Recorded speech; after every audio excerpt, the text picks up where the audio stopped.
Welcome to the Real Estate Pros Show, where we interview real estate investing professionals from coast to coast, as well as the service providers that serve the real estate investing industry.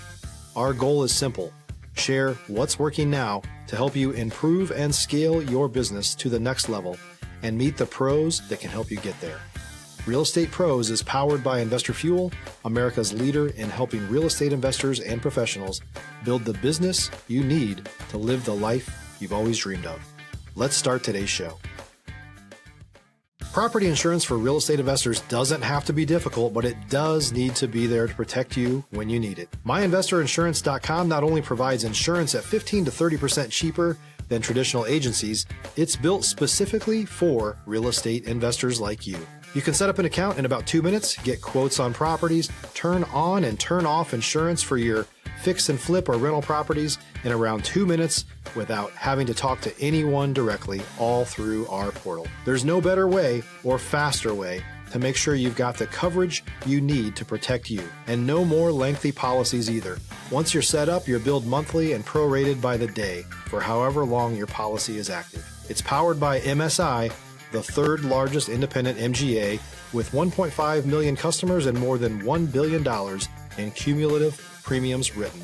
Get set up today in about 2 minutes at myinvestorinsurance.com/fuel. Hey folks, welcome back to the show. I'm your host, Dylan Silver, and today on the show I have Michael Kearse. Michael is in the private lender space. He secured returns by investing in real estate-backed opportunities, all without the headaches of tenants, toilets, or renovations, and he's based out of the Philly area. Michael, welcome to the show. Thanks for having me, Dylan. Glad to be here. Absolutely. I'm from New Jersey, so I have an affinity towards anybody who's from that tri-state area. I'm in Texas now, but I tell people when you're in northern New Jersey, I was just outside of Newark, New Jersey, there's almost like a competition. I remember when I was younger looking at like Drexel, which is in the Philly area, and figuring out which part of the country I wanted to be in.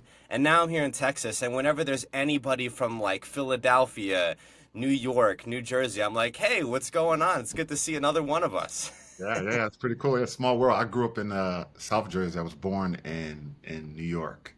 Okay. Yeah, been in this tri-state area all my life, and just settled down right outside Philly.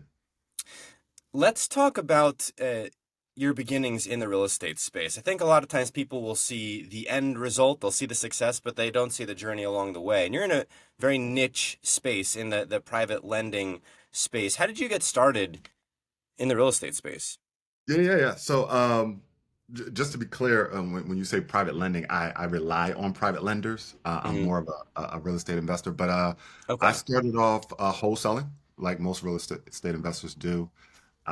This was a little bit before COVID, and it was a grind, right? If you're familiar with wholesaling, you're really a marketer at the end of the day. A lot of people don't really understand that or realize that. And yeah, I think it took me maybe 6 months to get my first deal. I was a ferocious learner, YouTube University, books, podcasts, you name it, I consumed it. I invested in myself as well. And I eventually discovered that, one, you can buy properties very, very inexpensively all across the country. And then two, that you could sell it to individuals who are struggling to get traditional bank financing for 3 to 4 times what you paid for it using creative financing, seller You know, financing. I'm actually a wholesaler myself. I'm very passionate about this because I'm also a realtor in Dallas. And Okay. as you know, Michael, there's a sort of a butting of the heads between realtors and wholesalers. I've said Yeah. this on an earlier podcast. I got done with my real estate school in late March, got licensed in early April, so it's almost 2 months now, so I'm still brand new as a realtor. But when I raised my hand and they said, do we have any wholesalers in the room? It was like I was announcing myself that I was the enemy. I was crazy. I said, this is not good. I don't know if I should have announced myself. There was an audible gasp. There was like maybe 50 people in the room, audible gasp. And then this woman, God bless this lady, I hope she's doing well, studying to be a broker, said, "You're a wholesaler?" And I was like, "Oh no, what did I just admit?" I was aware of this conflict, but I wasn't aware on this level. Yeah. And my question to you, Michael, is when I think about the path of a real estate entrepreneur, specifically someone like myself, someone like yourself, starting on the outside looking in, I know that I was no idea how to get into real estate. This was 2 years ago in July of 2023. Started networking. I went to a RIA event, then paid a bunch of money to go to a conference, then started working with companies who do wholesale. Got my first couple deals in, still didn't really know what I was doing. Then got a bunch more deals in to the point where I felt like, okay, there's some level of mastery happening. Now I got my real estate license and I'm looking at how do I get my first fix and flip? And maybe from there, who knows, 5, 10 years, I might be doing hard money lending and long-term, short-term Airbnb, who knows? I'm curious what your take is on the path of a real estate entrepreneur. Stop living on an island and join the #1 mastermind in America for professional real estate investors. Investor Fuel is a community of hundreds of the nation's top investors working together to build stronger businesses and better lives. In addition to the amazing community of real estate investors acting as a board of advisors for one another, Investor Fuel members have access to 100% funding on purchase and repairs for our members only, a health insurance program, and benefits and discounts that more than pays for the membership of most of our members, meaning it's actually costing you money to not be a member of Investor Fuel. If you're looking to scale your business and build a business that allows you to live the life of your dreams, please visit investorfuel.com today and book a call with our team. That's a great question. So I would say just from what I've seen and what I've gone through, most of the time you start off, I think most people start off wholesaling if they kind of understand it. If they don't start off wholesaling, then it's usually the more traditional method of what people see on TV. They try to do a fix and flip, or they do a traditional BRRRR method where they may take out a loan, go buy a property, rent it out, and pull out the equity and try to do it again. But to your point, once you get in, and if you can figure it out and figure out what makes sense to you, you usually niche down and stick with one type of strategy, and do it over and over and over again if you don't get your teeth kicked in, Yeah. until you master it and start to scale. It's not for everyone. It can be a grind, especially if you aren't getting around people who know what they're doing. I think that's the biggest key. Huge. Whether it's bootstrapping and sweat equity and you work with someone that's successful, or you take the route like I did where you invest in yourself and you try to learn from the right coach, to execute a proven strategy. I Let's would say, talk about the value of networking. I did probably the thing that a lot of people would do, which is I just tried to learn everything, and I yeah, wasn't seeing a lot of results. So before I got into real estate, I was selling cars, working for a major Nissan dealership in South Texas in San Antonio, and I knew I wanted to be in real estate, so I figured let me just like learn everything. The thing was that when you have a full-time job, specifically the job that I had, and many people can probably relate to this, it's tough to find the energy and also the network to mentor you along the way. And I didn't even prioritize that. So I was just trying to learn everything. It wasn't until I really started getting heavy into networking and getting in the right circles and prioritizing, let me go to a meetup a week, let me get to a conference, let me see who I can know, that I really started to see progress in my journey. well said, well said. I've been helping individuals who are struggling in real estate, and oftentimes when they tell me one of their biggest challenges, or I don't have the capital, right? And I always tell them, you know, learning how to raise money is really a skill, Yeah. right? You just haven't been taught how to do it. So I always tell them, find someone that is, very, very successful at raising capital, or find someone who's very, very successful at what you're struggling at, and reach out to them. And either, like I said, try to see how you can provide value to them and maybe work with them and help with them, or see if they would be willing to mentor you and coach you, and for, a nominal fee. And I always tell people that, every time I talk to them, it's the best way. I tell them, we live in the best time in the world where you have everything in the palm of your hands of a smartphone, right? It's not like 20 years ago when you had to be in those unique circles, or behind that unique door to get that valuable information. Now it's everywhere. I think Yep. what most people need to do now is just discern who they're listening to. And I always tell them, um, in every circle, I don't care what industry it is or what discipline it is, there's always 1 to 2% that is outpacing everyone else in the industry. And they just know something that the majority of that market or that industry or those subject matter experts don't know. And you just need to obtain that information and then take action.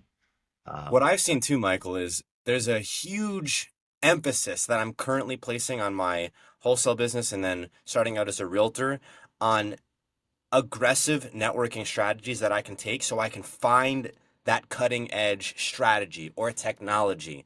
Because if I could have got into wholesale 15 years ago when it wasn't what it is today, who knows? That would have been tremendous, right?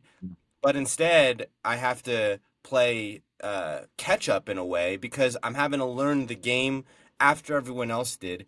And also, they know, okay, this is where the industry's headed towards. These are the niches that other people aren't doing. Like, for instance, let me give an example here. Speed to lead in the AI space, being able to respond to leads very quickly, even if I'm on a podcast here. There's a yeah, lot of companies that are trying to get into this space with the AI dialers, the AI texters and email, yeah. but not quite there yet. And I've spoken with a couple of gentlemen here on this show actually who have companies that are currently doing the speed to lead.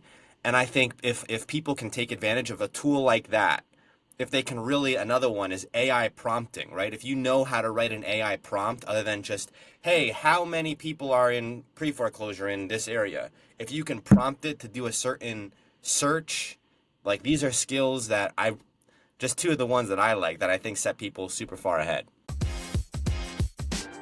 If you're looking for consistent, high-quality leads, look no further than Investor Machine. Investor Machine isn't just another agency, it's the most sophisticated, data-driven lead generation company on the planet for real estate investors, and serves the role of being not just a lead generator for your business, but a marketing partner that is helping you achieve your goals along the way. Go to investormachine.com to learn more and schedule a call with our team today.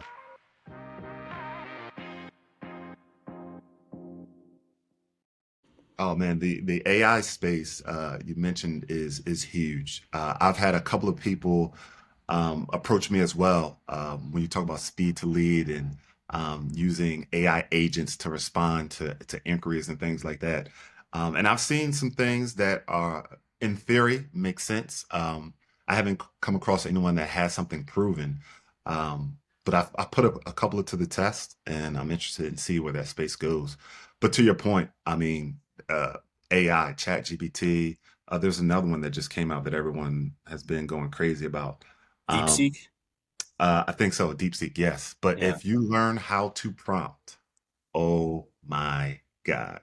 And that's what I just got introduced to how powerful ChatGPT was last year when I started coaching others. And I have a digital marketing background. And man, the way that I can leverage it to create content. And once I really understood, like, yes, I need to learn how to prompt. And that was something that I learned on YouTube, right? I went right to YouTube, watched every video, and finally found the expert who really understood and can really teach you in a concise way on how to prompt. And it's changed the game for me. I have some things that I'm doing in my business which are so mind-blowing.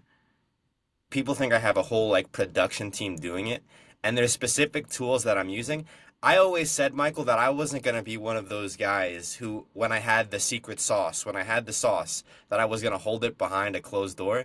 But now here I am holding it behind a closed door. I don't want to tell people that I don't have this big production team doing all this marketing. I'm doing some things that are so mind blowing, even to me. I'm like, I can't let anybody know that I'm doing this for, $200 a month because then they're going to go, they think that I'm doing all these super time consuming tasks. They have little idea that I'm actually delegating it to AI. Michael, which space are you currently involved in your real estate investing journey? Are you currently in the fix and flip space? Which space are you currently most active in? Yeah, it's a very, very unique niche space. So I would say I am in the buy and hold space. Um, and it's very, very unique and different in that I call it virtual creative real estate. It's a virtual creative buy and hold strategy, what I do. So what I do is I find a property anywhere in the United States on market, anywhere between, $35 to $50,000. A 3-bed, 2-bath that is move-in ready, meaning that a single mom with 3 kids can move right in and live in the home. I acquire that property cash, and then I sell it to someone who has not so good credit or who's tired of renting on seller financing. But I position it like I am a bank. So I get a down payment and I finance them the remaining balance over 30 years at an 8 to 10% interest rate. So the fact that I do it virtually, right? I never leave this chair. Is pretty cool, and it's given me a lot of leverage. And then the fact that I can buy properties at that price point so cheap, and then make such a huge markup and profit. And I get all of the benefits of a buy and hold investor with none of the headaches. If you're a new or newer real estate investor looking to launch or grow your real estate investing business, please check out Investor Fuel Club. It's a coaching community, but unlike anything you've ever seen before. And you can actually partner with members of our mastermind from coast to coast on deals right in your market. There's no better opportunity to build a consistent business than to literally partner with pros to help you avoid costly mistakes, avoid the need for capital to do deals, and help you eliminate your fears as you're starting your business. Learn more about Investor Fuel Club at investorfuel.com/club. Without giving away all the sauce here, Michael, was this a strategy that you created, or did you have mentorship in this area? A little bit of both. So, having that digital marketing background, I seen various different types of strategies, and I just kind of took pieces from what I had seen, and just created it on my own. Um, and it's been astounding. It was so much easier than wholesaling compared to, and I was making so much more money. It was just insane. And I still feel new, right? I started doing this 4 or 5 years ago during COVID. I have over 70 properties. I don't have a huge team. I'm very, very lean. I don't have huge overhead. I don't deal with tenants, toilets, or termites. I don't even pay the taxes or the insurance, right? That's all done by the tenant because I'm more like a bank. So it's been amazing. This sounds incredible. I want to be a part of whatever this is. I got to get into this. I'm over here spinning my wheels, doing the wholesale grind, as you know about. I just learned a new strategy. Without giving away all the gold nuggets, save some of it for a later discussion here, Michael. But when you were coming up with this strategy, the virtual element of it is something that I love, and I aspire to have a similar type of a lifestyle and also real estate strategy. I want to do this remotely. I love travel. I love the idea of living abroad even. When you were coming up with this strategy, was there a kind of a growth process, an iteration of this is how this is going to look? Did you start off thinking I'm going to own these properties and manage them, and did it become a deal where you're just acting as the bank? How did this end up transpiring? It was by accident. It's really by accident. So when I first started wholesaling in the Philly market, it was very, very, very competitive, right? Very competitive. And I stumbled upon Sean Terry, and what intrigued me about Sean Terry in the Phoenix, Arizona area is he was teaching people how to virtual wholesale, right? And that appealed to me again because I had this digital marketing background. So I started virtual wholesaling. I think the first deal I did, I chose the Charlotte market. Was a virtual uh, wholesale deal. It wasn't until I was struggling and didn't have the time to, make cold calls, um, follow up on leads because I was a full-time IT project manager. During my time of watching podcasts, right, and reading different books, I would come across individuals that were doing different types of strategies that I was like, that's interesting. It wasn't until I came across a deal that I could not wholesale because it just wasn't a wholesale deal. I had pulled a list of out-of-state owners who had tax liens, and I thought those people must be distressed. And it was a property right a couple of miles from me.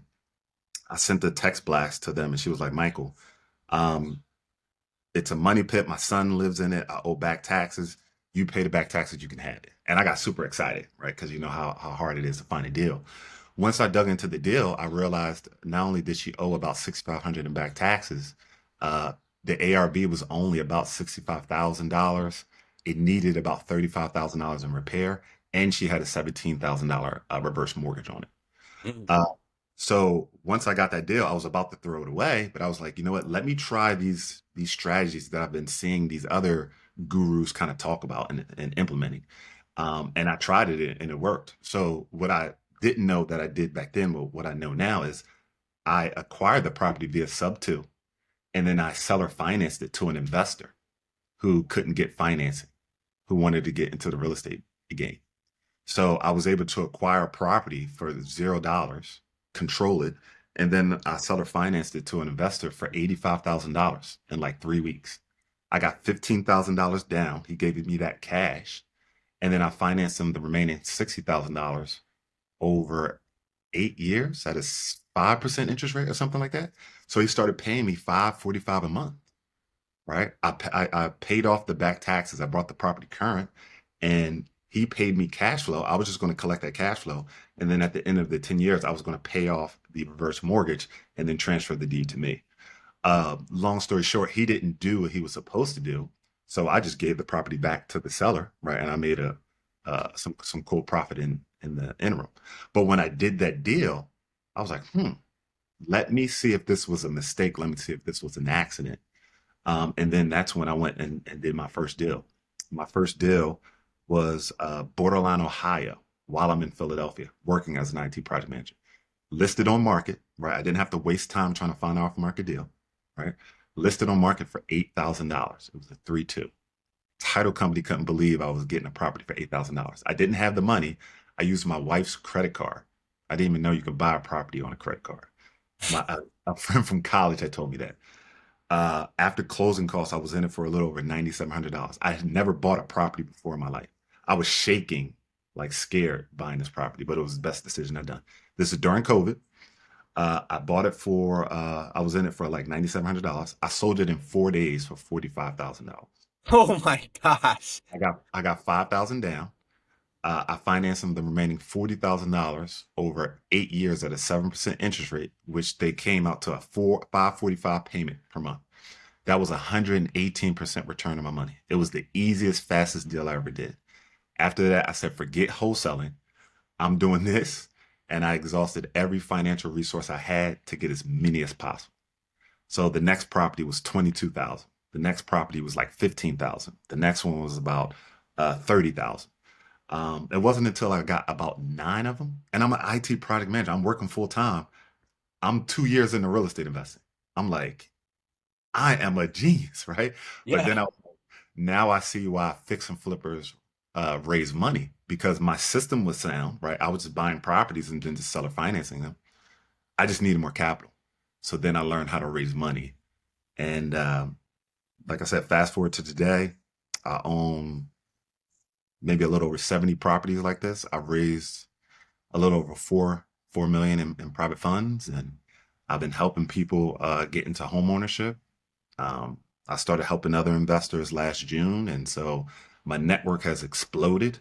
I got more deals than I can handle now, and now I'm looking to well, I'm actually starting a debt fund to that way I can have some cash to go get bigger and more deals faster and scale. So it's been crazy. Michael, what you're doing is so niche and so unique. Exactly. It's super inspiring to hear stories like this, specifically this one.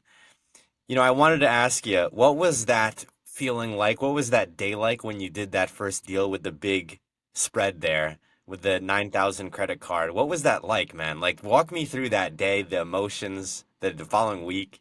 Yeah, so I can remember when I first got the property, I was scared. I was telling my wife and my sis and my sister-in-law what I was doing. They were looking at me like I was crazy. They were shaking their head. I was a little nervous, right? Because it was going off of what I had seen other people do. No one was coaching me. And like I said, I was shaking when I purchased the property. The title company was like, "How are you buying it?" Like, and I was telling the title company what I was going to do, and they were looking at me like, "Are you sure you're going to be able to do that?" Anyway, I listed the property. I was so scared. I was just it was actually a lesbian couple. They negotiated the terms with me, right? I took the first one that offered me. I could have got so much more knowing what I knew now. I drove and met them at a Wegmans, maybe about an hour and a half from where I live. And we went over the paperwork in the parking lot on the hood of our car, right? Because it's COVID. We're trying to abide by the rules. And they gave me the cash in hand, and I can remember driving home, music blasting, doing 100 miles an hour on the highway, so happy, excited, telling my wife like, I just made $5,000. I just sold the property, and she was like, "Congratulations, pay off my credit card." And like I said, after that, I was like, man, forget this wholesaling thing. It was so easy. And that's when I started to realize that, there were so many people out there who have counted themselves out of home ownership for a Yeah. variety of different reasons. And that opportunity is explosive. Um, you know, it's ridiculous. But I've had people, ask me if it's a scam. I've had parents of the people that buy properties from me cry, thank me for giving their children the opportunity to own a home. It's even gotten to the point where people will tell me which properties to buy for them. Like I've sold properties where I already have the buyer in place when I go to acquire the property. I'm Um, speechless. it's been insane. And like I said, I was doing this for the past 4 or 5 years by myself. I just had head down, just getting 2 or 3 deals a month. It wasn't until last year when I said, okay, I'm gonna officially start coaching people, where I started to really promote what I was doing. And people didn't believe me. They thought I was like the things that I would say on my Facebook page. And why would someone pay $100,000 for a property that you paid $30,000 for? Right. That's something hard to explain if they can't hear me talking to them. But yeah, man, and I've been showing other people how to do it, and people have been having a lot of success, and I'm excited to see what the next 5 years look like. Unbelievable. Congrats on your success thus Thank far. I know it's going to be amazing to see your journey here in the next 5 years. We are coming up on time here, Michael. Where can folks go to get a hold of you? Yeah, yeah, absolutely. My email address would probably be the best, Michael at michaelkearse.com. Um, my emails get flooded. A lot of them go to spam. So I give out my phone number. People can text me. I'm always either on calls like this or in meetings, or, I'm closing on the deal today, and I got to make sure that, the funding gets wired and things like that. So, 856-979-1627. Like I said, free feel to text me, say, "Hey, Mike, I seen you on a podcast." People are reaching out for me from different things that I've done, and yeah, would love to meet you, talk real estate, see how we can work together and really build wealth together. Michael, thank you so much for coming on the show today. Awesome. Thanks for having me. I appreciate it. Thanks for joining us for today's Real Estate Pros Show. You can learn more about the amazing benefits of the Investor Fuel Mastermind community, including surrounding yourself with hundreds of other rock stars, 100% financing for your deals, and members-only discounts from vendors you're likely already using that, as a member of Investor Fuel, will save you more than the cost of your membership. Visit investorfuel.com to learn more. If you're interested in joining us as a guest of this show, please visit investorfuel.com/pros to apply. You can also check the show notes for access to free resources, how to get access to world-class lead generation, and much more. Don't forget to subscribe so you never miss another episode. Have a great day. We'll see you on the next show.